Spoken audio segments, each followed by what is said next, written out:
Marcus Johnson parked his old blue Chevy truck in the same spot he always did, third from the left in the Lakeside Shooting Range parking lot. It was Tuesday morning, 8:27 a.m. Marcus was always early, but he never went inside until exactly 8:30. He sat in his truck, looking at the small photo he kept in his wallet. It showed a much younger version of himself in uniform, standing with 3 other men.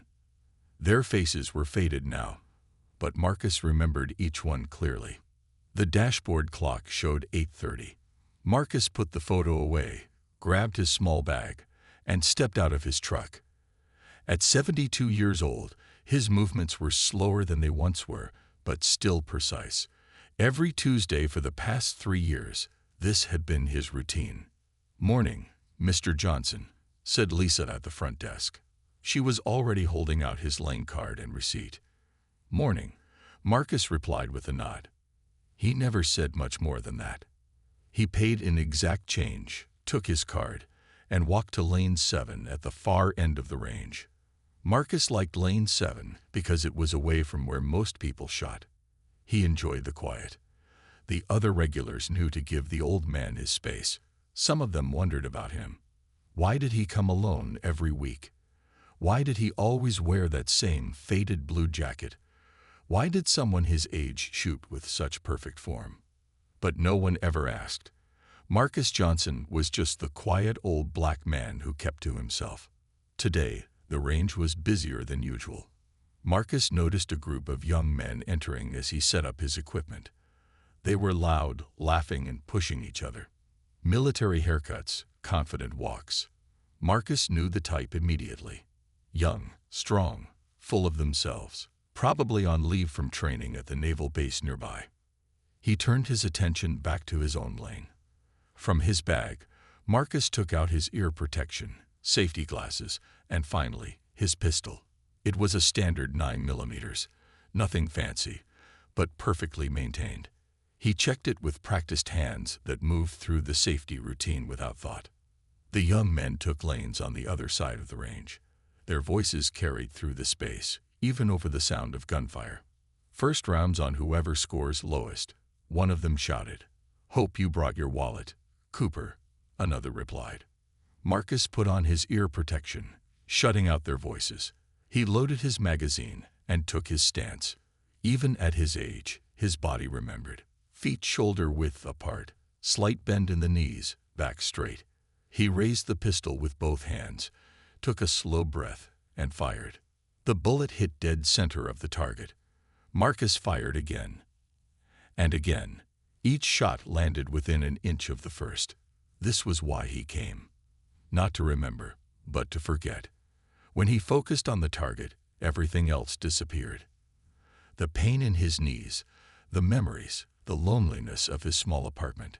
After 20 minutes, Marcus paused to change his target. The range was hot and stuffy. He removed his jacket, hanging it carefully on the hook beside him. As he did, the sleeve of his t-shirt rode up, revealing a faded tattoo on his right forearm. It was small and simple, the number 555 with tiny wings on either side.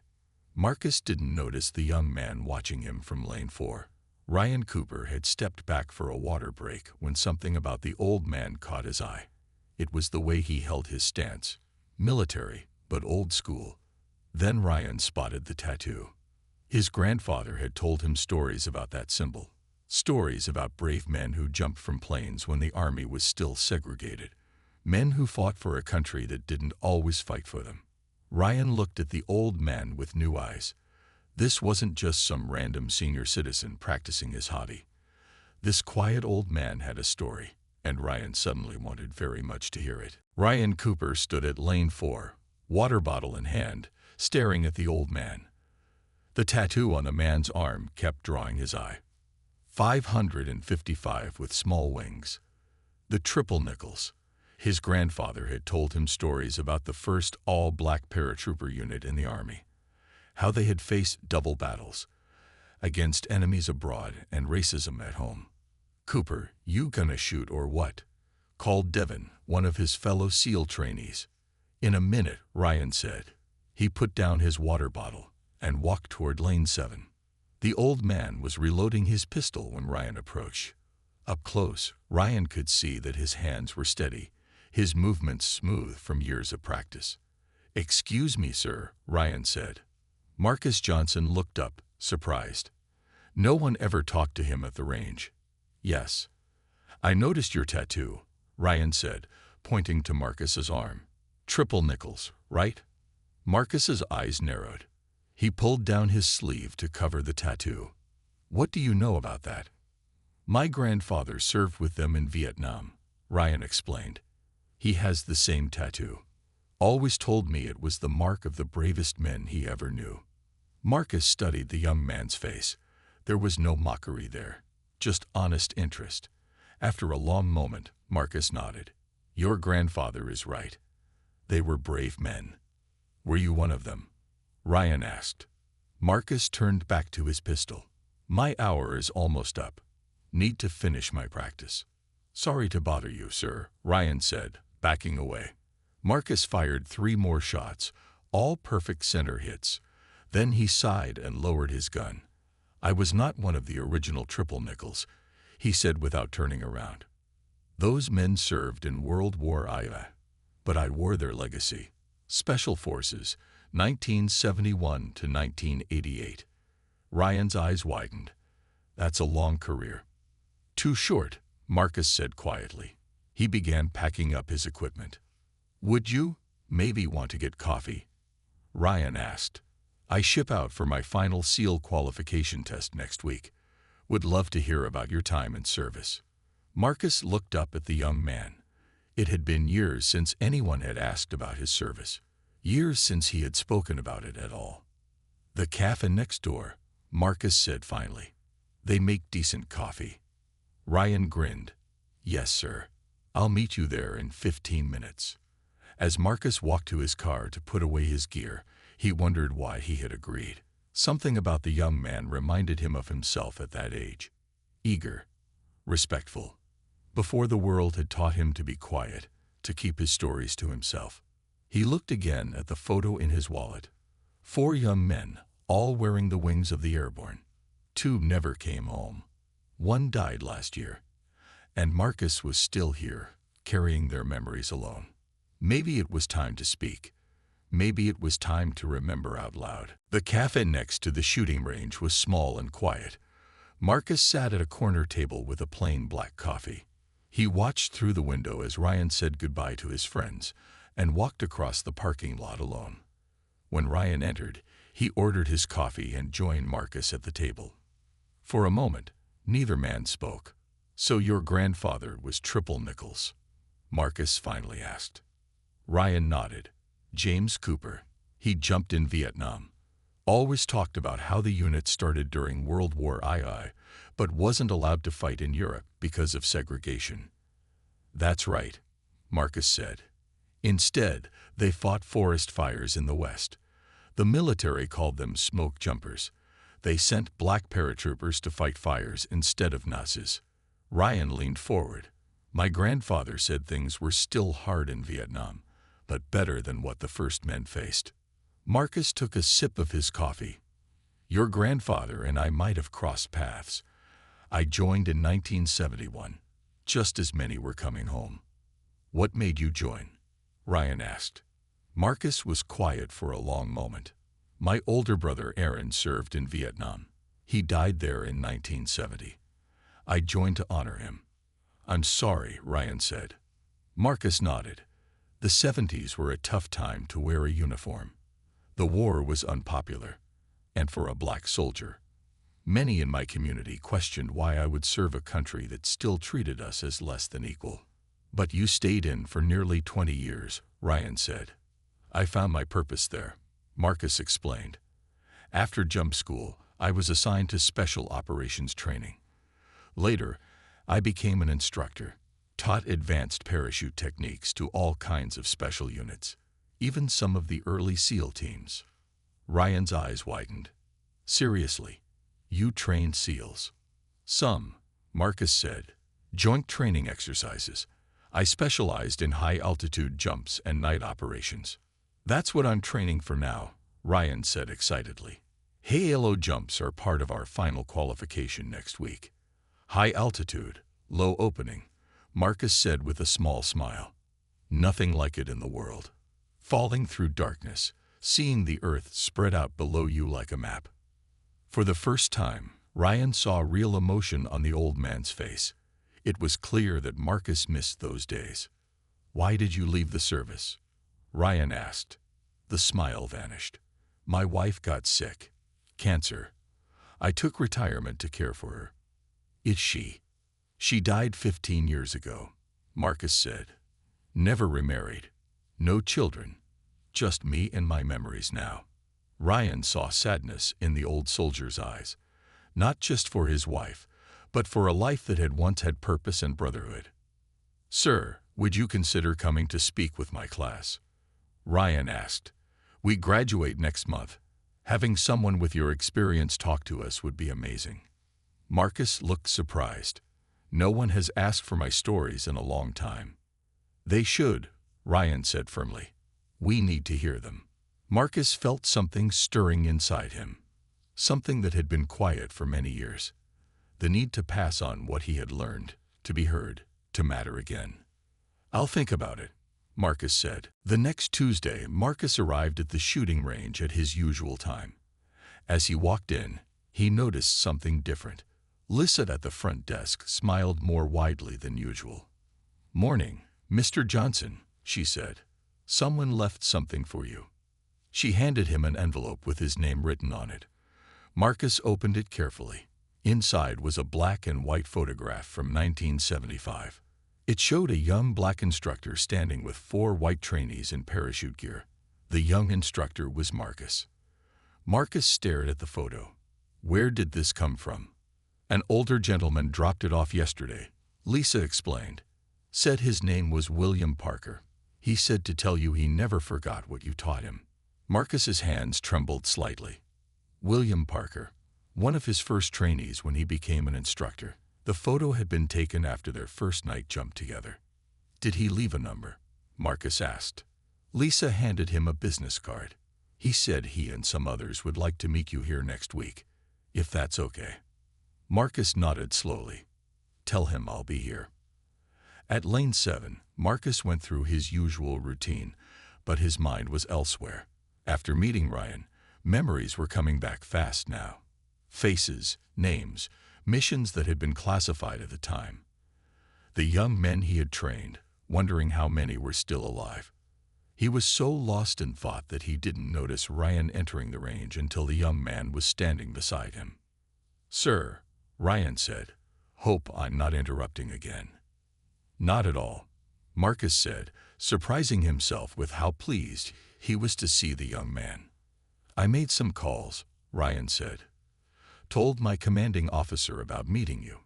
Turns out your name is known to some of the senior instructors." "Is that so?"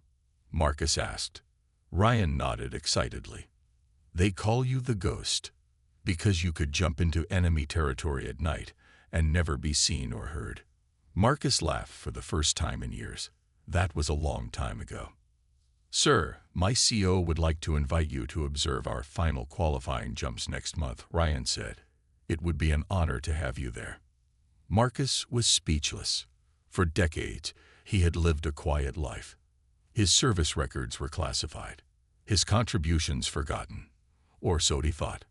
"I found something else too," Ryan said, pulling out his phone. He showed Marcus a website about the history of black paratroopers. There was a section about the instructors who had served after Vietnam. Marcus's name was there, listed as one of the most influential trainers in special operations history. "I never knew about this," Marcus said softly. "Your legacy lives on, sir," Ryan said. "The techniques you developed are still being taught. My grandfather says you were a pioneer." "Your grandfather knows about me?" Marcus asked. "I called him after we met," Ryan explained. "Described your tattoo and when you served. He went crazy. Says you were a legend among the black paratroopers. He has a book with your name in it." Marcus felt a warmth spreading through his chest. All these years, he had thought his service had been forgotten, that the contributions of men like him had been erased from history. "Would you come to dinner at my place this weekend?" Marcus asked suddenly. "I have some photos and stories I'd like to share. Things I haven't talked about in years." Ryan smiled broadly. "I'd be honored, sir." For the first time in decades, Marcus felt seen, his past acknowledged, his service valued. And it had all started because a young recruit had noticed an old tattoo. Marcus Johnson's small house had never held so many visitors. What had started as dinner with Ryan had grown into something much bigger. When word spread about the ghost being found, men from across 3 states had asked to come. Marcus stood in his living room, watching as the men arrived. Some were in their 60s, contemporaries who had served with him. Others were younger, men who had been trained by those Marcus had taught. There was even a current SEAL commander who had flown in from Virginia.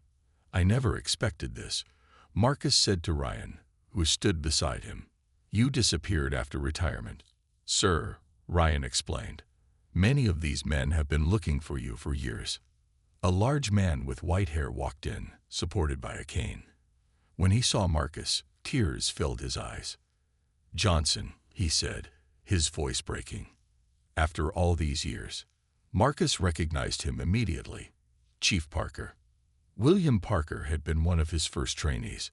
Now an old man himself, he moved forward and embraced Marcus tightly. "You saved my life," Parker said. "That night jump in Thailand. My tube tangled, and you reached me in midair. No one else would have attempted that rescue." Other men gathered around, each with their own stories. "Your technique for silent landings saved my team in Iraq," said a middle-aged man. "I teach the Johnson method for night navigation at the academy," said another. Marcus was overwhelmed. For decades, he had lived with his memories alone, believing his contributions had been classified and forgotten. But here was the proof that his legacy had continued. In his dining room, Marcus had set out his photos, medals, and memorabilia, items that had been boxed away since his wife died. The men moved through the room, examining everything, sharing stories. "I found this too," Ryan said, placing a book on the table. It was titled "Breaking Barriers: Black Excellence in Special Operations." There was a whole chapter about Marcus, complete with declassified mission reports and testimonials. "I never knew about this book," Marcus said, touching the pages gently. "It was published 5 years ago," Chief Parker explained. "We tried to find you for the ceremony honoring the men featured in it. No one knew where you were." "I was right here," Marcus said quietly, "just living quietly. After my wife died, I lost touch with everyone from my service days." The youngest visitor, a current SEAL instructor, stepped forward. "Sir, we would like to invite you to speak at next month's graduation ceremony. Your story needs to be heard by the new generation." Marcus looked around at the faces watching him expectantly. For years, he had been silent, invisible, just an old man at the shooting range. Now suddenly, he was being asked to step back into the light, to claim his place in history. "I'm not sure what to say," Marcus admitted. Ryan put a hand on the old man's shoulder. "Just tell your truth, sir. Tell them what it was like to serve when few people who looked like you were allowed in special operations. Tell them about the men who came before you, who made your path possible." Marcus nodded slowly. He thought about the weight of the triple nickels tattoo on his arm, how it connected him to a legacy of men who had served despite everything. Men who had jumped into the unknown, again and again. "I'll do it," Marcus said. "It's time these stories were told." The room erupted in applause. Marcus Johnson, known as the ghost to a generation of special operators, had finally come home to the brotherhood he had helped build. And it had all started because a young SEAL recruit had spotted an old tattoo on the arm of a quiet man at the shooting range. In the weeks that followed, Marcus Johnson's life changed completely. After years of quiet routine, his days were now filled with activity and purpose. Ryan visited often, helping Marcus organize his military records and photographs. Together, they prepared for the upcoming graduation ceremony where Marcus would speak. "Are you nervous about the speech?" Ryan asked one evening as they sat in Marcus's living room. Marcus looked down at the notes he had been making. I haven't spoken in front of a crowd since my retirement ceremony. You'll do great, Ryan assured him. Just speak from the heart. Marcus nodded slowly. There's something I want to show you. He went to his bedroom and returned with a wooden box. Inside was a set of jump wings, worn and tarnished with age. These belong to my brother Aaron, Marcus explained. He wore them in Vietnam. After he died, the army sent them to my mother. When I joined up, she gave them to me for luck.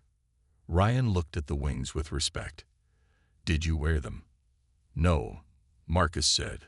I kept them safe. I earned my own wings, but I carried these with me on every jump, a way of bringing Aaron along. Marcus picked up the wings carefully. I'd like you to have them, to wear at your graduation. Ryan's eyes widened. Sir, I couldn't. They should stay in your family. I have no children, Marcus said. No one to pass my stories to.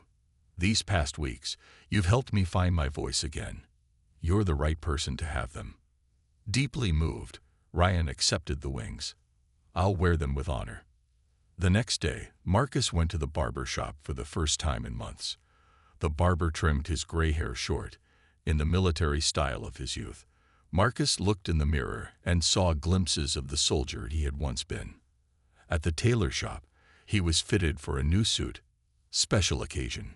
The tailor asked. Yes, Marcus said with pride. I'm speaking at a military graduation. When he returned home, there was a package waiting on his porch. Inside was a book about the triple nickels, signed by the author with a note. To Marcus Johnson, who carried the legacy forward. Thank you for your service. Marcus sat on his porch reading the book. It told the story of the 555th Parachute Infantry Battalion, the first black paratroopers, how they had trained at segregated facilities, faced discrimination at every turn, yet still served with distinction. As he read, Marcus felt a connection to those men who had come before him, men who had opened doors that allowed him to serve. His own career had then opened doors for others. That night, Marcus worked late on his speech. He wrote about courage, not just in combat, but in facing prejudice. He wrote about brotherhood that crossed racial lines, about young men who had looked past the color of his skin to learn from his expertise. When the phone rang, it was Ryan. Sir, I've got amazing news. My grandfather is flying in for the ceremony. He wants to meet you. James Cooper is coming here, Marcus asked, surprised. Yes, sir, Ryan said excitedly. He says meeting you will be one of the highlights of his life. After they hung up, Marcus looked again at his speech notes. He had been prepared to talk about the past, about history. But now he realized this was also about the future, about connections being restored, about stories being passed down to new generations. For the first time in years, Marcus felt truly alive. He was no longer just a quiet old man at the shooting range. He was a living link in a chain of history that stretched back decades and would continue long after he was gone. The day before the graduation ceremony, Marcus stood at the airport arrival gate. His heart beat faster as he watched passengers string through the door. He was waiting for a man he had never met, yet with whom he shared a powerful connection. Then he saw him, an elderly black man in a wheelchair, being pushed by a woman who must be his daughter. On his cap were the wings and numbers of the triple nickels. James Cooper, Marcus said softly. Ryan, who stood beside Marcus, waved and called out, Grandpa. The woman pushing the wheelchair looked up and smiled. She steered James Cooper toward them. So you're the ghost, James Cooper said, looking up at Marcus. His voice was rough with age, but his eyes were sharp and clear. And you're the man who jumped into the Shaw Valley in '68, Marcus replied. James Cooper grinned. You know your history. I know the men who made it possible for me to serve, Marcus said. The two men clasped hands, their matching tattoos briefly aligned. Between them stretched a bridge of shared experience, of barriers broken, of service given despite a country that had not always valued it. "I've waited a long time to meet you," James said. "When my grandson called about finding you at the shooting range, I could hardly believe it." "I've been hiding in plain sight," Marcus admitted. "Too many of us do that," James said. "Too many stories going untold." They went to dinner at a restaurant near the base where the ceremony would be held the next day. Other veterans joined them, creating a gathering that spanned 3 generations of service. James Cooper told stories of Vietnam, of jumping into jungle clearings so small that missing the target meant certain death. Marcus shared tales of night operations, of training men who would later become legends in special forces. The younger men, including Ryan, listened intently, occasionally asking questions, but mostly absorbing the history being shared. "We didn't talk about these things when we came home," James explained. "People didn't want to hear it, or they only wanted to hear certain parts." "The heroic parts," Marcus agreed. "Not the hard parts. Not the parts about being treated differently because of our skin color." James nodded. "When I returned from my first tour, a restaurant in my hometown still wouldn't serve me. I was good enough to jump out of planes for my country, but not good enough to eat at their counter." Some of the younger men looked shocked. This was history they hadn't been taught. "Is that why you got the tattoo?" Ryan asked his grandfather. "To mark what you'd accomplished despite everything." James touched his arm where the faded 555 with wings was still visible. "We wore it with pride. It meant we belonged to something bigger than ourselves, a legacy of excellence. A brotherhood," Marcus added. As the evening went on, more stories emerged. Painful ones, funny ones, tales of courage and sacrifice. The restaurant stayed open late for them, the staff understanding that something important was happening at that table. When they finally parted for the night, James held Marcus's hand for a long moment. "Tomorrow, you speak for all of us," he said. "For those who can't be here, for those who were never recognized." Marcus nodded, feeling the weight of that responsibility. "I'll make sure they hear us." As he drove home, Marcus felt a strange peace settle over him. For decades, he had carried his memories alone. Now he was part of a circle again, a circle that was growing to include young men like Ryan, who would carry these stories forward. The auditorium at the Naval Special Warfare Training Center was filled to capacity. Families of the graduating SEAL candidates sat in the front rows. Behind them were active duty personnel and veterans who had come to witness the ceremony. In a room backstage, Marcus Johnson adjusted his tie. His new suit fit perfectly. On his jacket ladle, he wore his jump wings and the other medals he had earned during his service. 10 minutes, Mr. Johnson," a young officer said, poking his head in the door. Marcus nodded. His speech notes lay on the table before him, but he had memorized every word. These were his stories, etched into his heart through decades of silence. A knock at the door. Ryan entered, already in his dress uniform.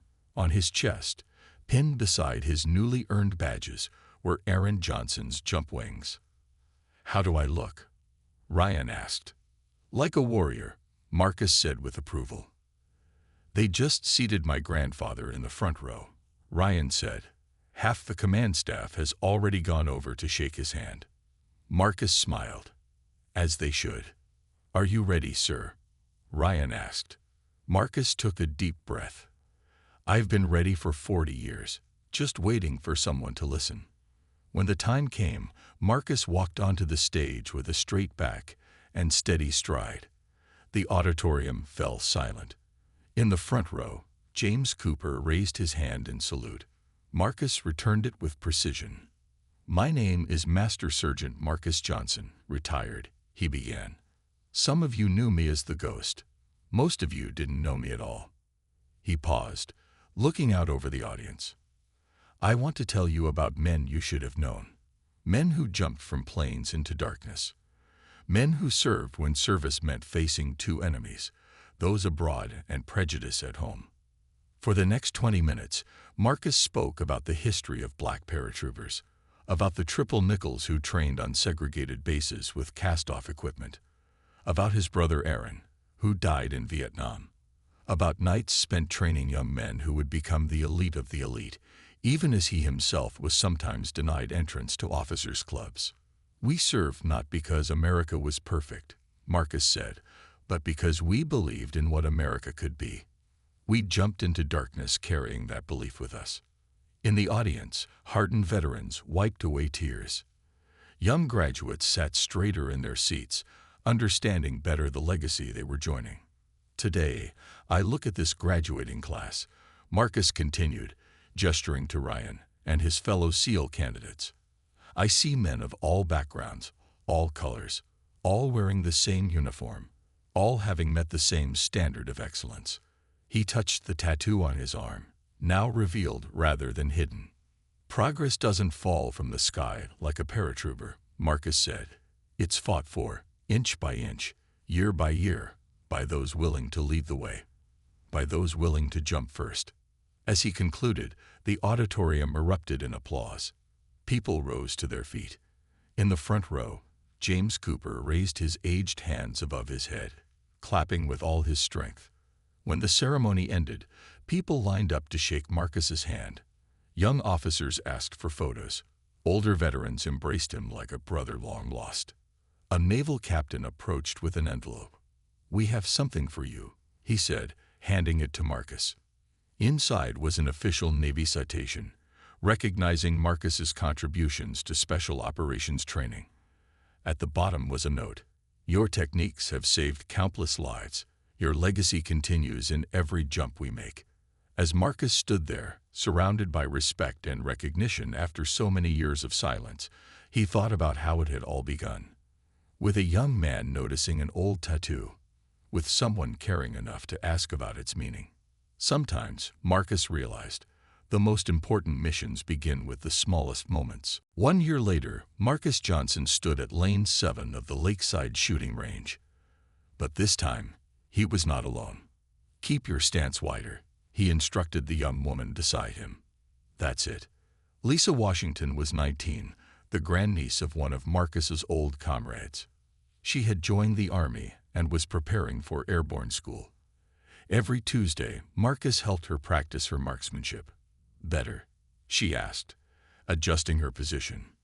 "Much better," Marcus approved. "Now focus on your breathing." The shooting range had changed in the past year, where Marcus had once been the quiet old man that everyone left alone.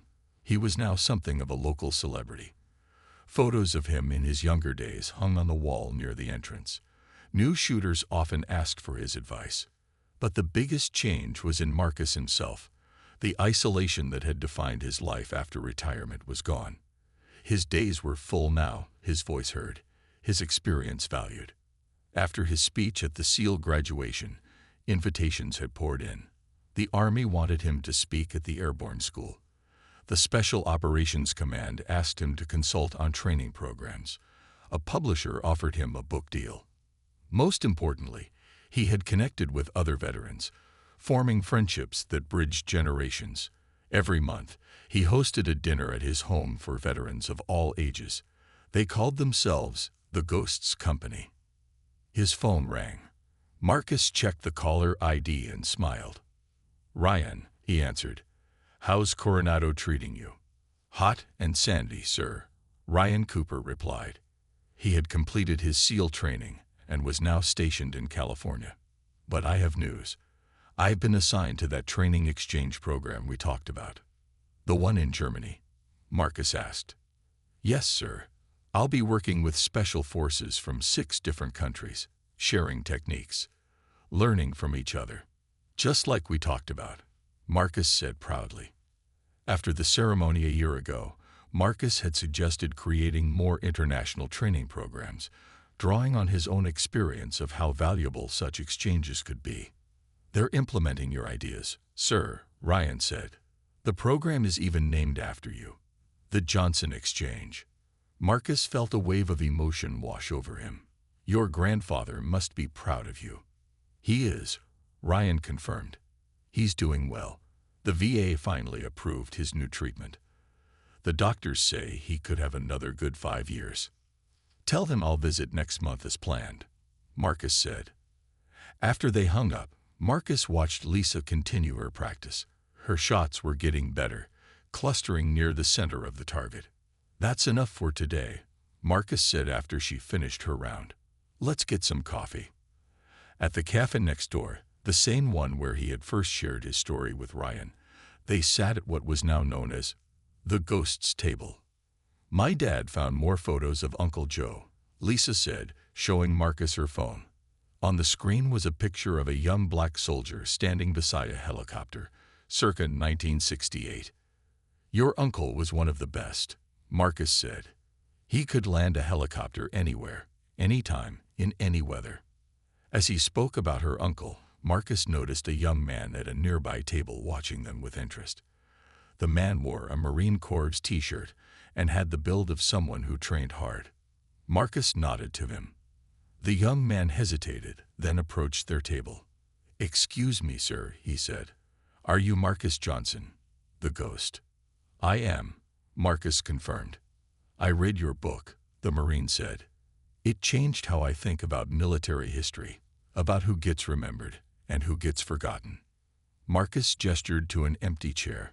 "Join us. This is Lisa Washington. Her uncle served with me in '75. As the Marine sat down, Marcus noticed a familiar symbol tattooed on his wrist. Not the 555 of the triple nickels, but a newer version. The Ghost's Wings, they called it now. A symbol adopted by a new generation to honor those who had come before. Marcus touched his own faded tattoo and smiled. Once, it had been a private reminder of history. Now it was a connection, a conversation starter, a bridge between past and future. All because a young SEAL recruit had spotted it that day at the shooting range and cared enough to ask about its meaning.